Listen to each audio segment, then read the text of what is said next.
તો મિસિસ રતનપુરા આજે શું બનાવી રહ્યા છો તમે? આજે રાજમાનું શાક એટલે કે રાજમા કરી બનાવવાની છે. વાહ સરસ. શું વાત એ છે. માટે અહીં મેં રાજમા આખી રાત પલાળીને રાખેલા હતા અને સવાર થતાં જોશો કે રાજમા પલળી જશે અને આવા થઈ જશે. હવે રાજમાને આપણે બાફી લઈશું. સૌપ્રથમ કુકરમાં રાજમા એડ કરી તેમાં જરૂરિયાત મુજબનું પાણી એડ કરીશું. કઠોળ છે એટલે પાણીનું પ્રમાણ થોડું વધારે રાખવું જોઈશે.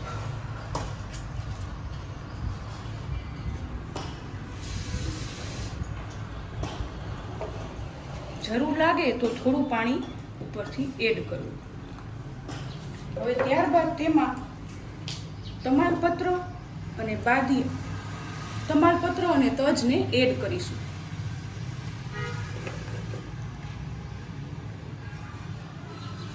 અને બાફવામાં જ મીઠું એડ કરી દેશું.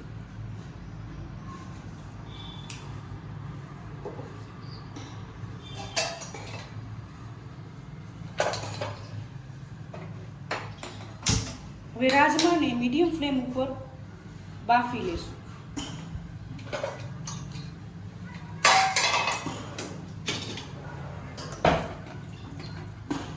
આવી રીતે બરાબર હલાવી લેશું.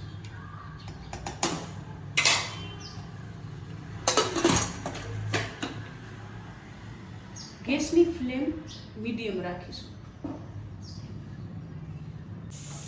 વાહ ચાલો સીટી થવા માંડી છે. હવે એવું લાગે કે ઉભરાય છે તો થોડો ગેસ ધીમો કરી દેશું.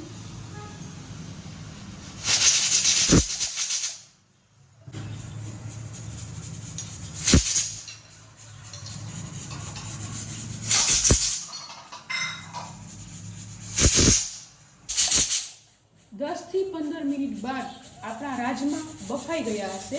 હવે કુકરને બંધ કરી દઈશું અને થોડી વાર માટે એમને રાખી દઈશું.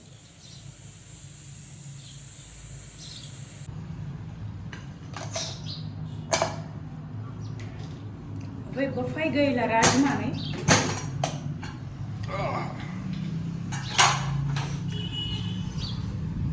વાહ રાજમાની મસ્ત મસ્ત સુગંધ આવી રહી છે.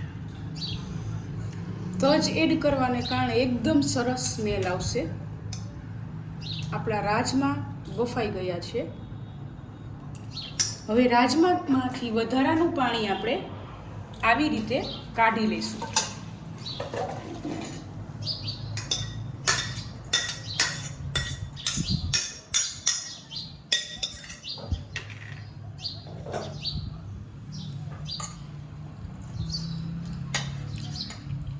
તમાલપત્ર અને તજ બંનેને પણ કાઢી નાખશું.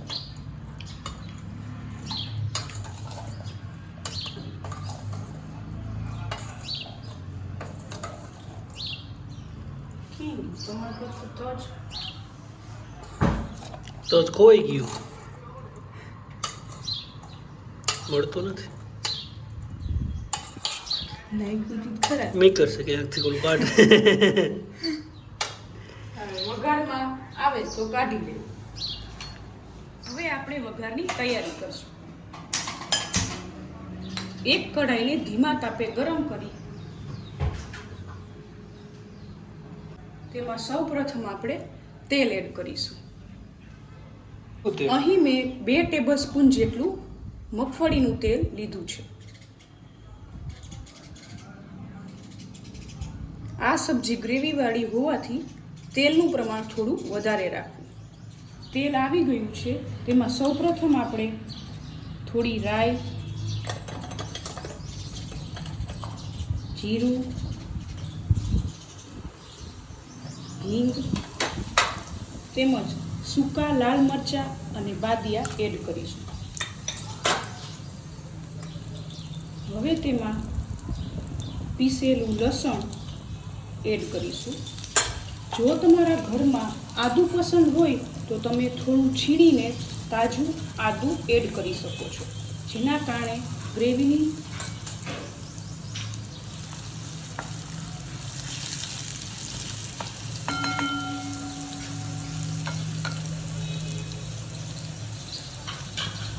તેમાં સૌપ્રથમ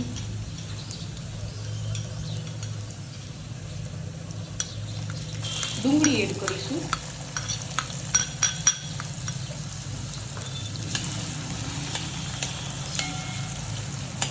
ડુંગળીને લાઇટ પિંક કલરની થાય ત્યાં સુધી આપણે ધીમા તાપે કૂક કરીશું.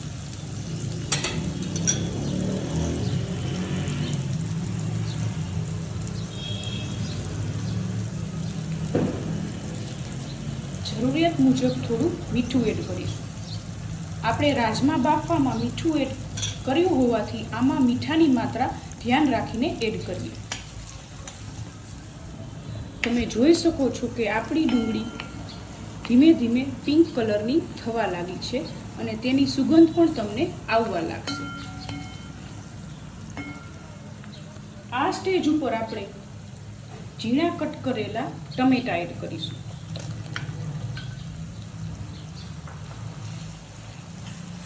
ટમેટા એડ કર્યા બાદ બધું બરાબર મિક્સ કરી દઈશું.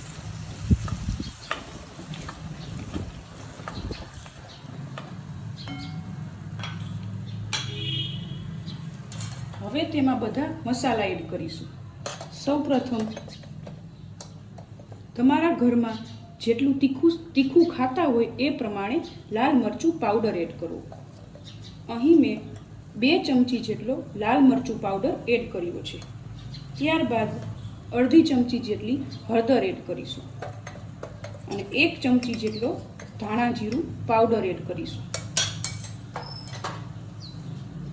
બધું બરાબર મિક્સ કરી લઈશું. 5 થી 7 મિનિટ માટે તેને ધીમા તાપે કૂક થવા માટે રાખીશું.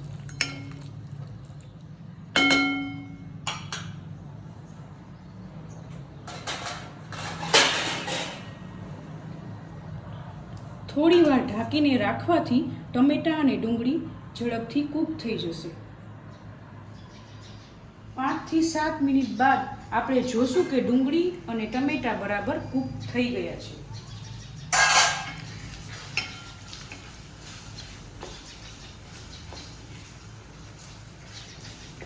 આવી રીતે થોડા તેને મેશ કરી લેશું.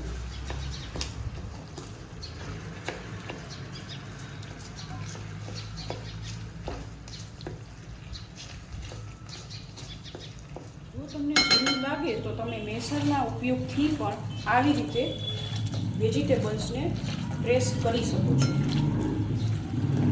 જેના કારણે બધું એકદમ ગ્રેવી જેવું થઈ જશે.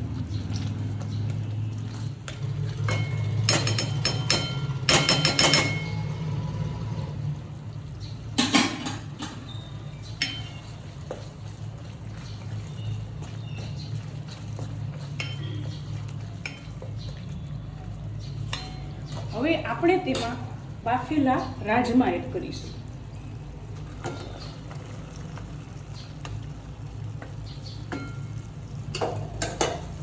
તો જ નીકળ્યું, તો જ મળી ગયું છે, કંઈ કોઈ નથી ગયું.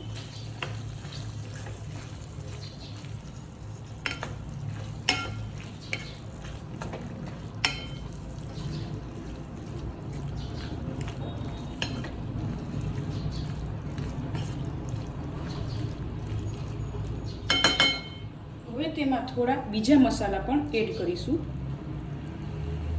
અહીં મેં 1 ચપટી જેટલો મરી પાવડર, મરી એડ કરવાને કારણે તમને રાજમા ખવાથી ગેસની તકલીફ નહીં થાય. અને થોડો ખટાશ માટે આમચૂર પાવડર એડ કરીશું. જો તમારી પાસે લીંબુ હોય તો પણ તમે લીંબુનો રસ એડ કરી શકો છો. હવે ત્યારબાદ આપણે તેમાં થોડો ગરમ મસાલો એડ કરીશું.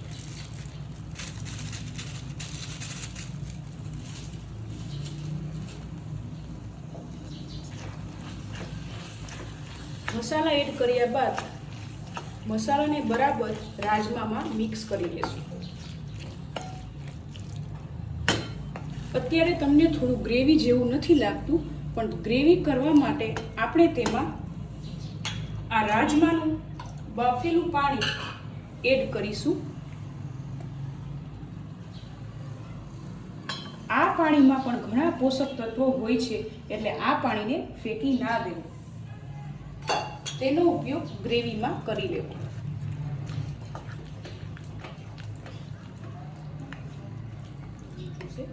અડધી ચમચી જેટલું મીઠું ફરી પાછું એડ કરીશું અને લાસ્ટમાં આપણે કસૂરી મેથી એડ કરીશું. જે કસૂરી મેથી મેં ઘરે બનાવેલી છે. મેથીની સૂકવણી કરીને કસૂરી મેથી બને છે.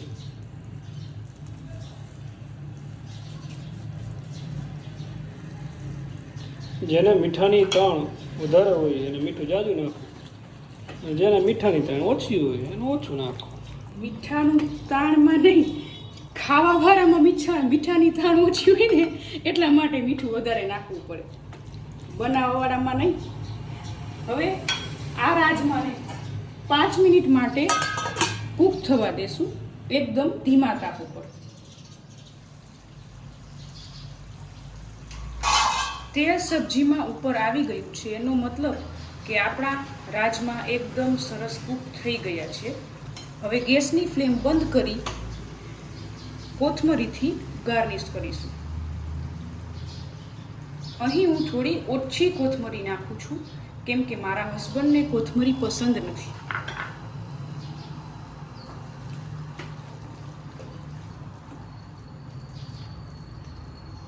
હવે આ સબ્જીને બાઉલમાં લઈ અને સર્વ કરીશું.